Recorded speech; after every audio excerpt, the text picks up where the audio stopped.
इमरान खान का जो फॉलोअर है ना वो बहुत अजीब किस्म का है। मामला भी यही है कि इमरान खान का दिफा करने वालों पर सूरज गुरूब ही नहीं होता। सूरज गुरूब नहीं होता इन पे जो लोग इमरान खान का दिफा करते हैं।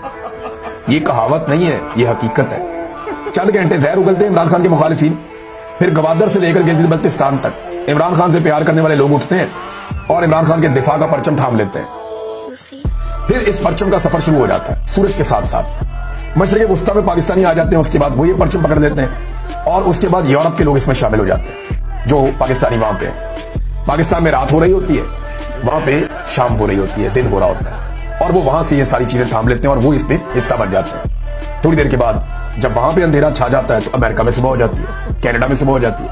वहां जो लाखों ओवरसीज पाकिस्तानी है वो शुरू हो जाते हैं इमरान खान का जो दिफा का परचम है वो थाम लेते हैं और उसके बाद ऑस्ट्रेलिया और न्यूजीलैंड और फिर घूम के वापस पाकिस्तान। तो 24 घंटे इमरान खान साहब का जो दिफा करने वाले लोग हैं उनके ऊपर सूरज गुरूब नहीं होता। वो मुतहर्रिक रहते हैं हर वक्त कहीं ना कहीं से।